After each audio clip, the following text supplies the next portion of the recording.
कह के मैं अंगूर का दरख्त हूं, तुम डालियां हो। जो मुझ में कायम रहता है और मैं उसमें, वही बहुत फल लाता है, क्योंकि मुझसे जुदा होकर तुम कुछ नहीं कर सकते। अगर कोई मुझ में कायम ना रहे तो वो डाली की तरह फेंक दिया जाता और सूख जाता है, और लोग उन्हें जमा करके आग में झोंक देते हैं और वो जल जाती है। खुदा उनके पाक कलाम का पढ़ा और सुना जा रहा हम सबके लिए बाइस से बरकत हो। मेरे अजीजों, खुदा का कलाम बड़ी वजाहत और आसानी के साथ बताता है कि किस तरह से यीशु मसीह जो है वो दरख्त है, हम उसकी डालियां हैं, और दरख्त जो डालियां उसके साथ जुड़ी हुई है, उसका एक काम है, एक फंक्शन है कि उसने फल लाना है। अगर वो फल लाएगी तो वो कायम रहेगी, अगर वो फल नहीं लाती तो वो काट डाली जाएगी और आग के अंदर झोंक दी जाएगी, फेंक दी जाएगी। और अगर हम पैदाइशी से देखें तो खुदा ने जब आदम को बनाया तो उससे एक हुक्म दिया कि जिस रोज तूने फल खाया तू मरा, और उससे बताया गया कि किस दरख्त का तूने फल खाना और किसका नहीं खाना। इसका मतलब कि जब से बाइबल मुकद्दस के अंदर पैदाइश ही से इंसान की जो पैदाइश है वो नजर आती है, तभी से दरख्त और फल का जिक्र मिलता है।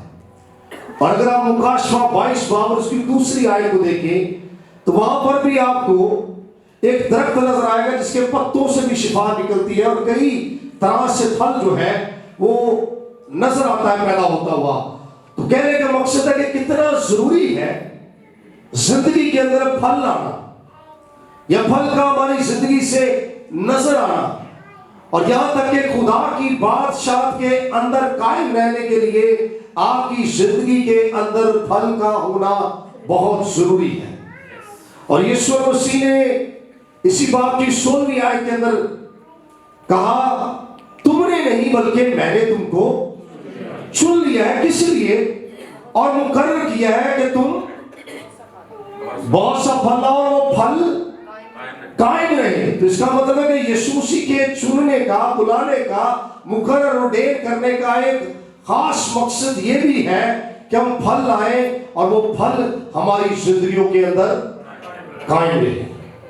तो ये बड़ी कुछ आसानी से कलाम की जो बातें वो हम तक पहुंचा दी गई है कि किस तरह से हमारी जिंदगी के अंदर जो है वो फल नजर आना चाहिए और वो फल कायम होना चाहिए। लेकिन उसके लिए जरूरी है कि जो बीज है वो किस तरह से प्लांट किया जाता है, किस जगह पर कैसे प्लांट किया जाता है। इस तरह इसके ताल्लुक से भी यीशु मसीह ने तालीम दी कि बीज बोने वाला निकला और एक राह के किनारे, पथरीली जमीन पर, झाड़ियों में और कुछ अच्छी जमीन पे।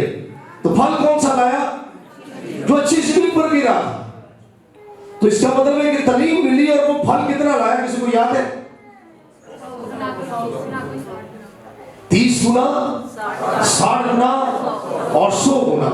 ये 3 ऐसे ग्रुप हैं जो आसमान पर उठाए जाएंगे, चौथा इसके अलावा कोई ग्रुप नहीं है। 30 गुना रूह से पैदा होना, 60 गुना रूह से भरना और 100 गुना वो जो रूह से चलना है। तो ये 3 ग्रुप है, चौथा ग्रुप कोई नहीं है। तो ये जो है आदत हमें नजर आता है 30 और 60 और 100 गुना का, कि हमारी जिंदगी में से वो फल किस तरह से नजर आता है। कई 30, कई 60, कई 100, और कईयों में है ही नहीं है। और अगर पैदा होता है तो वो बढ़ता नहीं है, वो वापस आ जाता है। कई लोग तौबा करते, बपतिस्मा लेते, इकरार करते, लेकिन कुछ ही देर के बाद वो फल जो नजर आया वो गिर गया या वो खराब हो गया। कहने का मकसद है कि आपने उस इकरार से कोई फायदा नहीं लिया, आपने उसी को कबूल तो किया लेकिन उसमें कायम नहीं रह सके। तो खुदा का कलाम कहता है कि अगर तुम मुझ में कायम रहोगे तो सब कुछ मैं तुम्हें दूंगा, सब कुछ तुम्हारे लिए करूंगा। लेकिन उसके लिए कायम रहना बड़ा जरूरी है, और कायम इस तरह से रह सकते हैं कि वो फल आपकी जिंदगी से नजर आता रहे। और अगर हम सही तरह से बोए जाएंगे तो सही फल लाएंगे। और अगर मेरे साथ निकालिएगा ज़बूर 1, चंद बातें देखेंगे, इसके बाद भी काफी कुछ है जिसमें आपने बड़े गौर से सुनना है। साल जो हमें बड़ी इसके अंदर जबरदस्त मिलती है कि मुबारक है वो आदमी जो शरीरों की सलाह पर नहीं चलता। मुबारक है वो आदमी शरीरों की सलाह पर नहीं चलता और खताकारों की राह में खड़ा नहीं होता, ठट्ठाबाजों की मजलिस में नहीं बैठता। अब ये 3 डिमेंशंस हैं, 3 रुख्स हैं जो हमें बताए गए हैं कि ऐसा शख्स मुबारक है, सादक है, रास्तबाज है, ईमानदार है, जो ना तो शरीरों की सलाह पर चलता है। लेकिन कई लोग ऐसे हैं जो अपनी सलाह के लिए, अपने बच्चों की जिंदगियों के फैसले के लिए दूसरे लोगों के पास, सियासी लोगों या ऐसे लोग जो बड़े रोब दबदबा रखते हैं, तजर्बा है, पंचायत के अंदर भी लोग जाते हैं, बैठते हैं, लेकिन उनका दूर दूर तक मसीह के साथ कोई ताल्लुक, कोई रिश्ता, कोई राब्ता नहीं है। लेकिन हम अपने और अपने बच्चों के सलाह के लिए, जिंदगी के फ्यूचर के लिए ऐसे लोगों के पास जाते हैं। तो ऐसे शख्स मुबारक नहीं हो सकते जो शरीरों की सलाह पर जाते हैं। दूसरी बात जो है, खताकारों की राह में खड़ा नहीं होता। तो कहिए कि महफिल ऐसी होती है, वो माँ बाप के सामने बड़े अच्छे नजर आते हैं, काम करते हैं, मेहनत करते हैं, लेकिन जैसे ड्यूटी से वापस आए उनकी महफिलों का कोई अपने ही प्यार है, उनके दोस्त ऐसे ही हैं। आप समझ रहे हैं कि मैं क्या कहना चाह रहा हूं? क्योंकि कंपनी जो है, उनका माहौल जो है, उनका राब्ता जो है, उनकी फेलोशिप जो है, उनका ताल्लुक, उठना बैठना, खाना पीना ऐसे लोगों के साथ है जो गुनाहगार हैं, जिनकी जिंदगी से फल तो नजर आता है लेकिन वो फल गुनाह का फल है। अभी तक उनकी जिंदगी के अंदर तौबा का फल नजर नहीं आया। तौबा का भी फल अभी आपको आगे चल के इसके ताल्लुक से बताऊंगा। और ठट्ठाबाजों की मजलिस में नहीं बैठता। कई लोग ऐसी महफिलों का हिस्सा बनते हैं जो गपशप वाली है। आओ बरादी गपशप लाइए, ना चावा चावा पिया नहीं। यीशु मसीह सच सच बात करता है। अक्सर बेशतर कहते हैं कि जहां पर ज्यादा बहने बैठ जाए वो एक दूसरे की बड़ी अच्छी अच्छी बातें करती हैं। तो आप किस तरह की महफिल के अंदर बैठते हैं? कैसी गुफ्तगू है आपकी? तो एक सादक, एक रास्तबाज की जिंदगी के ताल्लुक से एक छोटा सा बताया गया और आगे उसके दर्जे को देखें। अगर आप समझना चाहते हैं इस बात को, बल्कि खुदावंद की शरीयत में उसकी खुशनुदी है और उसी की शरीयत पर दिन रात उसका ध्यान रहता है। अब आपका ध्यान किन चीजों में दिन रात रहता है ये आप जानते हैं, क्योंकि कैसा फल आपकी जिंदगी के अंदर मौजूद है, कायम है, आप मेरे से बेहतर जानते हैं। मुझे उन चीजों को आप तक पहुंचाने या बताने की जरूरत नहीं है, क्योंकि अगर आप दूसरों को पॉइंट आउट करना जानते हैं तो अभी तक मसीह आपकी जिंदगी के अंदर सही तरह से नजर आना शुरू नहीं हुआ। क्योंकि जब मसीह आपकी जिंदगी के अंदर से नजर आना शुरू होगा तो आप दूसरों की तरफ नहीं बल्कि उस तलीम पर निगाह करेंगे कि पहले अपने आंख के शतीर को देख, दूसरे की आंख को नहीं। अगर आप दूसरों पर निगाह करते हैं तो जरूरत है कि इस कलाम को, यह शरीयत की किताब, इसमें मसीह के हुक्म है, वायदे हैं खुदा के, इनसे सीखें। यह है कलाम जो बोया जाता है बीज की मारे, जो बढ़ता है दरख्त की मारे, शाखें निकलती हैं, पत्ते निकलते हैं और फिर वही दरख्त जो है वो फलदार बनना शुरू हो जाता है। आप कैसे हैं इस पर गौर करना है। और उस दरख्त के ताल्लुक से बताया गया है कि वो उस दरख्त की मानद होगा जो पानी की नदियों के पास लगाया गया है, जो अपने वक्त पर फलता है, अपने खुदा के कभी हाथ के नीचे फरोतनी सवे रहे तो वो आपको क्या करेगा वक्त पर। तो यहां से ये भी एक मैसेज मिलता है कि शॉर्टकट नहीं जिंदगी में होना चाहिए, वक्त पर फलता है और जिसका पत्ता भी नहीं मुरझाता। सो जो कुछ वो करे बार बार होगा। और लिखा है कि शरीर ऐसे नहीं बल्कि वो भूसे की मानद है जिसे हवा उड़ा ले जाती है। इसलिए शरीर अदालत में कायम ना रहेंगे, ना खताकार साधकों की जमायत में, क्योंकि खुदावंद साधकों की राह जानता है पर शरीरों की राह नाबूद हो जाएगी। खुदा किसकी राह जानता है? साधकों की राह जानता है। मैं ज़बूर की तफसीर तो आपके साथ शेयर नहीं कर सकता, लेकिन इसलिए आपके लिए पढ़ दिया ताकि आपको ये समझ लग जाए कि शरीर की राह कैसी है और एक साधक, एक ईमानदार और रास्तबाज शख्स की राह कैसी है। और जब मैं साधक या रास्तबाज शख्स के ताल्लुक से देख रहा था कमौसुल किताब के अंदर, तो रास्तबाज शख्स के लिए जो मतलब मिलता है कि उसकी जिंदगी से फल का नजर आना, उसकी जिंदगी से अच्छे काम नजर आने। और कलाम के अंदर लिखा है कि हमारी रास्तबाजी तो गंदी धज्जियों की मानिद है, लेकिन वो जो गुनाह से वाकिफ ना था मेरे और आपके लिए गुनाह बन गया, ताकि उसमें से होकर हम खुदा की रास्तबाजी बन जाए। और अगर हम खुदा की रास्तबाजी में कायम रहना चाहते हैं, बनना चाहते हैं, बढ़ना चाहते हैं, तो ये सबसे बड़ा मददगार है खुदा का कलाम, जो आपको हर तरह से, हर तौर से मदद कर सकता है आपके बढ़ने में, सरफराजी में, तरक्की करने में, फल लाने में और उस फल के कायम रहने में। और अगर मेरे साथ ज़बूर 92 निकालेगा, और यहां पर हम कुछ देर रुकेंगे और कुछ बातें इस ताल्लुक से देखेंगे। 12वीं आयत को मैं पढ़ूंगा।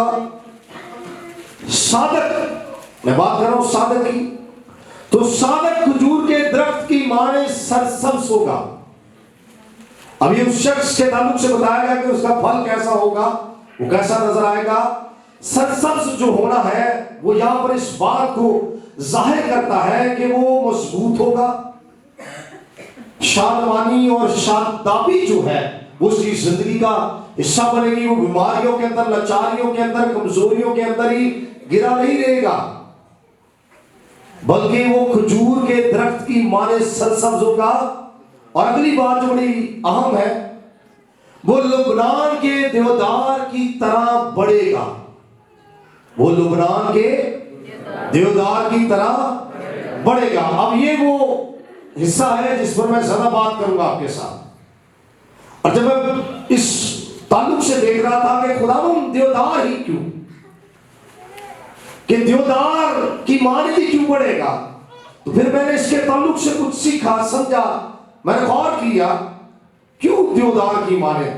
तो ईसाया 9 बाब के अंदर एक बात लिखी है कि गूलर के जो दरख्त है वो काटे गए और देवदार के दरख्त लगाए गए, क्योंकि देवदार के दरख्त जो है वो मजबूत है। तो एक बात, जो पहली बात हमें इस दरख्त के ताल्लुक से सीखने को मिलती है कि वो क्या है, तो आप कितने मजबूत है, आपने अपनी जिंदगी पर निगाह करनी है। और पहली बात जो हम इसके ताल्लुक से सीखेंगे, एक रिसर्च के मुताबिक जो है देवदार का दरख्त बढ़ता है तो जमीन से तकरीबन 30 फुट गहराई के अंदर जाता है। कितने फुट? 30 फुट गहरा होता है। और उसकी गहराई इस बात का सबूत है एक ईमानदार के लिए, साधक शख्स के लिए, कि हमने मसीह में कितने गहरे जाना है, होना है, या हम मसीह में कितने गहरे हैं। क्योंकि जब आंधी और तूफान और तेज हवाएं चलती हैं तो वो दरख्त गिरता नहीं है, वो हिलता जरूर है लेकिन वो ना टूटता है ना गिरता है, क्योंकि वो मजबूत है। और ये जो है इस बात की निशानी है कि हम मसीह में कितने मजबूत हैं, कितने कायम हैं। क्योंकि दरख्त जो घर है वो बनाया गया, एक घर रेत पर और एक चट्टान पर। तो जब आंधी तूफान आए तो रेत वाला गिर गया लेकिन चट्टान वाला कायम रहा।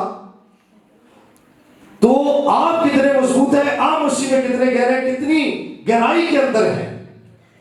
क्योंकि कलाम के अंदर अभी मैं पढ़ूंगा उस हवाले को भी, इफ्सियों 3 बाब और उसकी 17वीं और 18वीं आयत के अंदर लिखा है कि और ईमान के वसीला से मसीह तुम्हारे दिलों में सुकूनत करे ताकि तुम मोहब्बत में, अब रूह का जो फल है, रूह का फल है, के नहीं है, बाइबल में का ही लिखा है, रूह रूह का फल मोहब्बत। अगर किसी की जिंदगी के अंदर मोहब्बत नहीं, उसके अंदर कुछ भी नहीं है, क्योंकि वो खुदा को नहीं जानता। खुदा मोहब्बत है।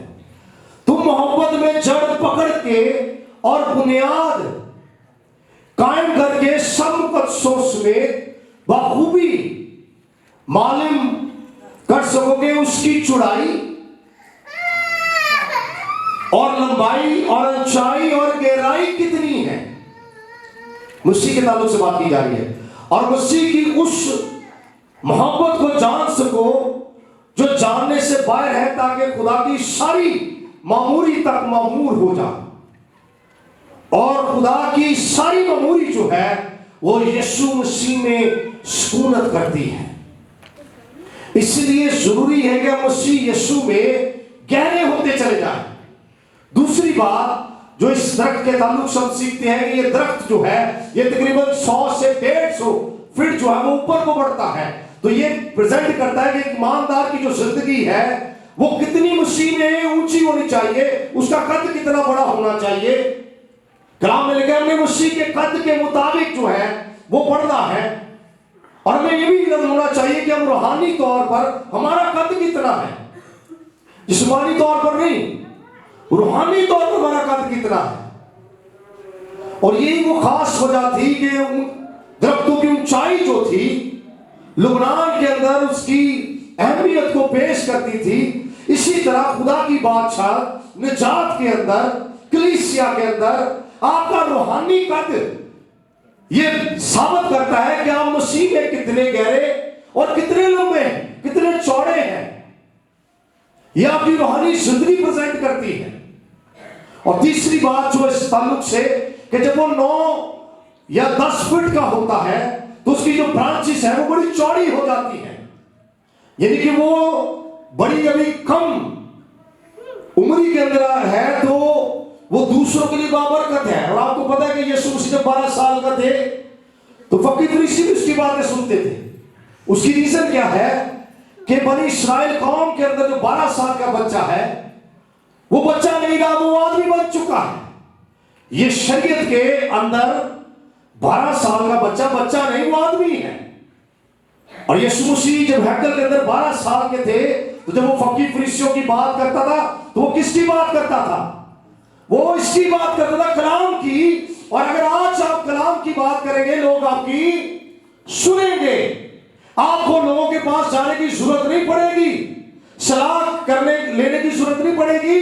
आपके अंदर मसीह बसा हुआ है, आप उसमें कायम हैं, इसलिए आपकी उम्र मैटर नहीं करती कि आपकी उम्र क्या है, क्योंकि ये जरूर मैटर करता है कि आप उसमें गहरे कितने हैं और आप उसमें लंबे कितने हैं।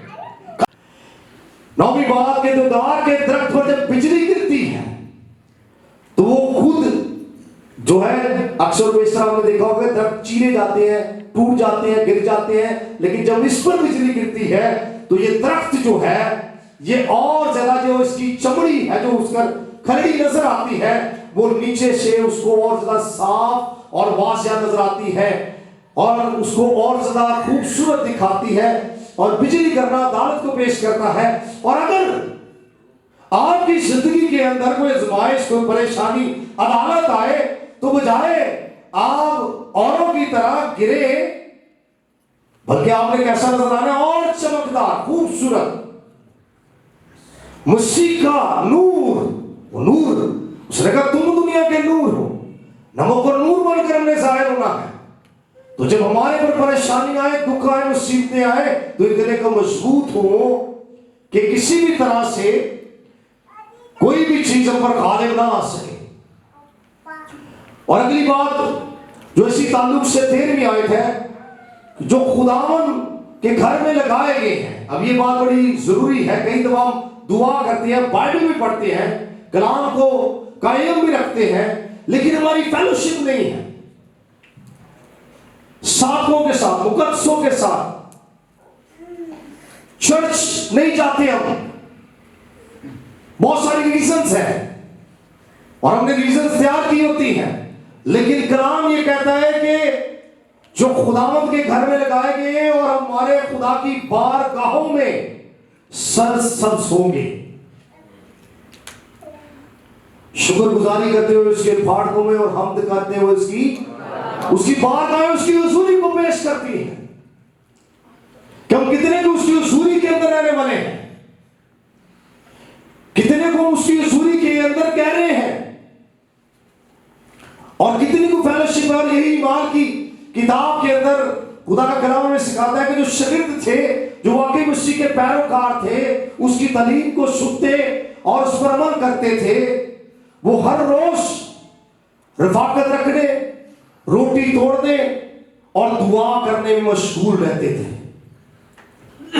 तो आपकी फेलोशिप कितनी है? आप किस महफिल में बैठते हैं? क्या आपकी जिंदगी है? कैसे माहौल के अंदर आप अपनी जिंदगी गुजारते हैं? क्या सिर्फ हफ्ते में बुध का दिन या इतवार का दिन ही तो मुकर्रर नहीं है, बाकी टाइम क्या करते हैं? मैं आपको इनकरेज करना चाह रहा हूं, कई लोग तो इतवार और बुध को भी नहीं आते। तो आप अपनी जिंदगी पर निगाह करें कि इतना वक्त जो है आप कहां पर गुजारते हैं, कैसे गुजारते हैं, कितना को खुदा की हुजूरी में रहने वाले हैं। और फिर लिखा है कि वो बुढ़ापे में भी बरोमंद होंगे और तरोताजा और सनसब्ज होंगे, यानी उनकी जो रूहानी जिंदगी है वो बुढ़ापे में भी खुदा उनको काब की मारे जोरावर बनाएगा, मजबूत करेगा। और अगर हम आखिरी चंद बातें इस ताल्लुक से देखें, याद रखिएगा कि ईमानदार शख्स जो है वो एक आईने की मालिक है। लोग आपको नहीं देखते, आप में से मसीह को देखते हैं। इसीलिए तो बड़ा जरूरी है कि हम इन चीजों से, इस हालत से निकले कि हम मसीह घराने के अंदर पैदा हुए हैं, मसीह हमारे साथ लग गया है, लेकिन हम मसीह नहीं हो सकते जब तक के फल नजर ना आए। और अगर आपकी जिंदगी से फल नजर नहीं आता है तो आप बेशक ये कहें कि यीशु मेरा खुदावंद है। खुदावंद, देख तेरे नाम से मैंने बुजुर्गों को निकाला, देख तेरे नाम से मैंने बड़े बड़े काम किए। उसने कहा मेरी तुमसे कोई वाकफियत नहीं, क्योंकि उसको क्या चाहिए? तुमने नहीं बल्कि मैंने तुमको चुन लिया है और मुकर्रर किया है कि तुम फल लाओ, तुम्हारा फल कायम रहे। तो फल नजर नहीं आएगा तो जितने मर्जी इकरार करे, वो इकरार करना बेफायदा है जब तक आप उसमें कायम नहीं रहेंगे। कायम रहना बड़ा जरूरी है। और लूका की इंजील 13वें बाब के अंदर एक तमसील जो है दी गई है कि खुदा जो है वो आता है और 3 साल तक फल देखता है, लेकिन फल उस शख्स की जिंदगी के अंदर नजर नहीं आता। ये 3 साल जो है इंसान की बचपन को, जवानी को और बुढ़ापे को पेश करते हैं। और वो 3 साल आया और उसने देखा, क्या उसे फल मिला? तो जब फल नहीं मिला तो उसने उसके कहा कि इसे काट डालिए, जगह क्यों रोके हुए हैं? लेकिन जिसने लगाया है, जिसने खरीदा है, जिसने बचाया है, जिसने फिदिया दिया है, जिसने कफारा दिया है, वो शिफायत करता है, आज भी मिन्नत करता है और ये चाहता है कि हर एक की तौबा तक नौबत पहुंचे, कोई जान हलाक ना हो जाए, कोई मर ना जाए। और क्या करता है? फिर से खाना खोदता है और खाद डालता है और इसे क्या करता है? बढ़ाता है ताकि वो फल लाए और मिन्नत करता है कि अगर आइंदा को फल लाए तो ठीक, वरना तू काट देगा। और कलाम हमें यूहन्ना रसूल की मार्फत ये सिखाता है, मेरे साथ अगर निकाल सके, मत्ती रसूल की मार्फत अगर निकाल सके, यूहन्ना के ताल्लुक से बात की गई है कि 7वीं आयत के अंदर 3रे बाब के, मगर जब उसने बहुत से फरीसियों और सदूकियों को बपतिस्मा के लिए अपने पास आते देखा तो उनसे कहा कि सांप के बच्चों, तुम्हें किसने कह दिया कि तौबा के मुआफिक फल लाओ? सांप के बच्चों, तुम्हें किसने कह दिया किसके मुआफिक? तौबा के मुआफिक फल लाओ। इसका मतलब कि तौबा का भी फल है, और फल का जो आवाज है वो तौबा, इकरार से ही शुरू होता है। तुम्हें किसने जिता दिया कि तौबा के मुआफिक फल लाओ? क्योंकि कलाम के अंदर वो कहता है कि अब दरख्तों की जड़ पर कुल्हाड़ा रखा हुआ है, बस जो दरख्त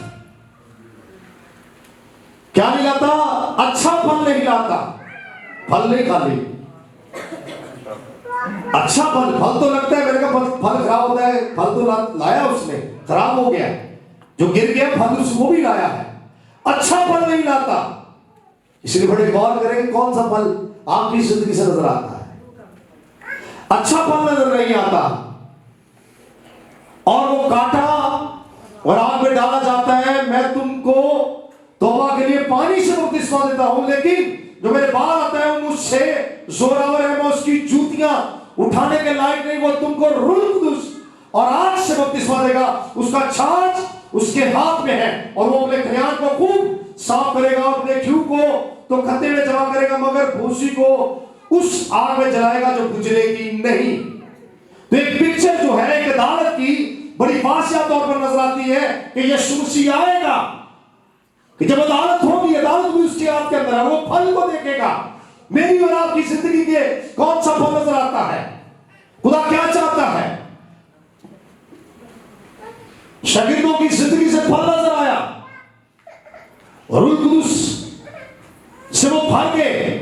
आप याद रखिएगा कि जो लोग गैर जुबानें बोलते हैं, जो बरकत उनको मिली है, वो रूह कुदूस की निशानदेही करती है, लेकिन रूह का फल जो है वो उनकी जुबान को कंट्रोल करता है, उनके बदन को कंट्रोल करता है। वो कलाम कहता है कि अगर जुबान कंट्रोल में आ जाए तो सारा बदन जो है वो कंट्रोल में आ जाता है। इसलिए बड़ा जरूरी है कि वो रूह का फल जो है हमारी जिंदगियों के अंदर नजर आए। कलाम में ऐसे नहीं दे दिए कि रूह का फल, वहां पर रूह कुदूस टेक ओवर कर लेता है। एक बाइबल स्कॉलर ने कहा कि जहां यीशु का खून है, रूह कुदूस उस जगह का आशिक बन जाता है। एक शख्स ने ये कोट की बात कि कितनी अहमियत है यीशु मसीह के खून की, कि वो घरों के बाहर लग जाए तो मोहम्मद का फरिश्ता भी गुजर जाता है। इसको लगाए अपने घरों के अंदर, इसको लगाए अपनी जिंदगी के अंदर, जो मौत के फरिश्तों को भी की राह को भी बदलने की कुव्वत और कुदरत रखता है।